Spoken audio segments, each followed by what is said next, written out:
बूढ़ी माँ की दर्द भरी कहानी। 3 साल हो चुके थे बेटे को अपना घर छोड़कर विदेश में बसे हुए। इन 3 सालों में बूढ़ी माँ और ज़्यादा बूढ़ी हो गई थी। 70 वर्ष की उम्र में शीला देवी की याददाश्त काफ़ी कमज़ोर होती जा रही थी।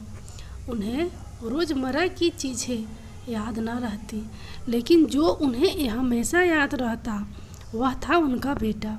दिन हो या रात, एक पल भी ऐसा ना होता जब उन्हें अपने बेटे की याद न आती। दूसरी तरफ बेटा था जो साल भर में एक आध बार अपने माँ को फ़ोन कर लिया करता और 1-2 मिनट से ज़्यादा बातें भी नहीं किया करता।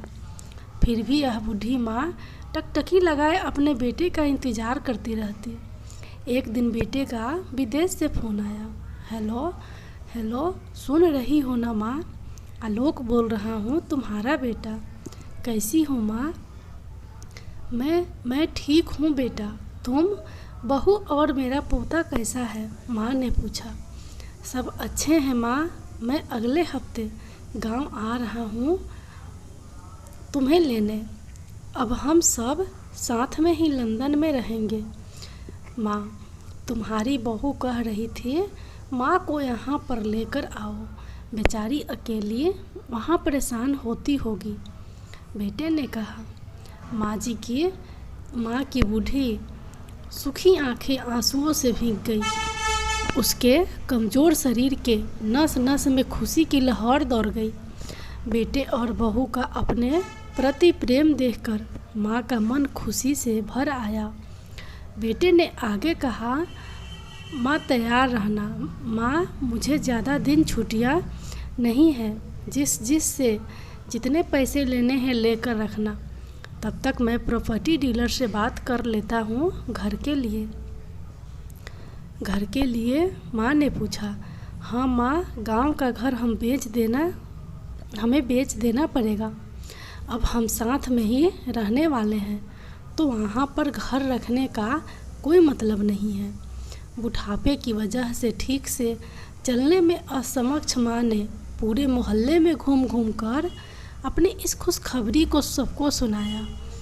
सभी को खुशी हुई। सबको लगा माँ जी के आखिरी दिन अपने परिवार के साथ खुशी से बीत जाएंगे। घर वापस आकर माँ ने अपने घर के कोने कोने को ऐसे देखा जैसे वह अपने दूसरे बेटे को देख रही हो। देखे भी क्यों ना, उस घर को अपने बेटे से कम थोड़ी समझा था। अपने पति के साथ 40 साल यहीं तो बिताए थे, लेकिन अब मजबूर थी बुढ़ापे के आखिरी साल बेटे और बहू के साथ बिताना चाहती थी।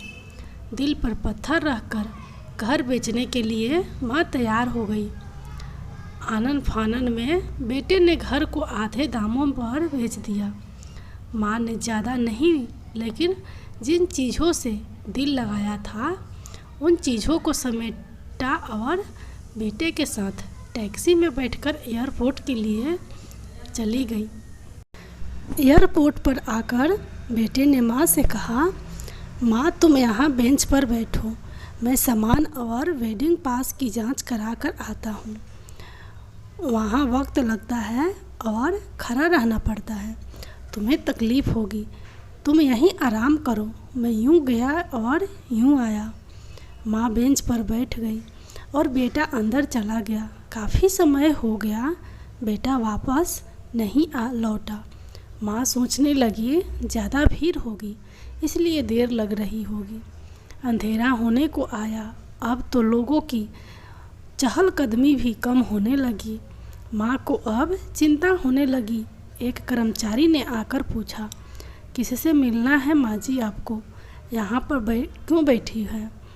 डरती हुई आवाज़ में शीला देवी बोली, मेरा बेटा अंदर सामान की जांच कराने गया है, लंदन जा रहे हैं हम। क्या नाम है माँ जी आपके बेटे का? कर्मचारी ने पूछा। आलोक नाम है मेरे बेटे का।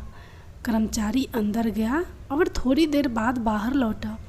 उसने शीला देवी से कहा, माँ जी लंदन जाने वाली फ़्लाइट तो दोपहर में ही जा चुकी है, और आपका बेटा भी उस फ्लाइट में बैठकर लंदन जा चुका है। अब आपके यहाँ बैठने का कोई मतलब नहीं है। आप भी अपने घर चली जाइए। क्या जा चुका है और मैं घर जाऊँ। घर माँ की आंखों से आंसू के सैलाब उठने लगे। जैसे तैसे माँ घर पहुँची, जो अब उसका था ही नहीं, बिल्कुल बिक चुका था। वो वहीं बरामदे में तुलसी के पास सो गई। घर के नए मालिक को उस पर दया आई तो एक कमरा किराए से उसको दे दिया। पेंशन के पैसों से खाना और किराए का बंदोबस्त हो जाता था। दिन बीतने लगे। कुछ दिनों बाद घर के नए मालिक ने शीला देवी से कहा, माँ जी आप अपने रिश्तेदारों के यहाँ पर जाकर क्यों नहीं रहती हैं? इस उम्र में आपके लिए वहीं अच्छा होगा। अच्छा तो होगा, लेकिन अगर मेरा बेटा वापस आया तो उसका ख्याल कौन रखेगा?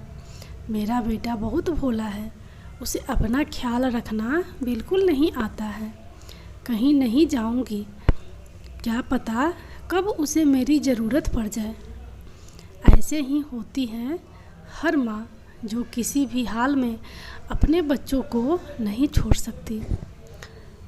दोस्तों, वीडियो अगर अच्छी लगी हो तो वीडियो को लाइक करें और चैनल को सब्सक्राइब करना ना भूलें।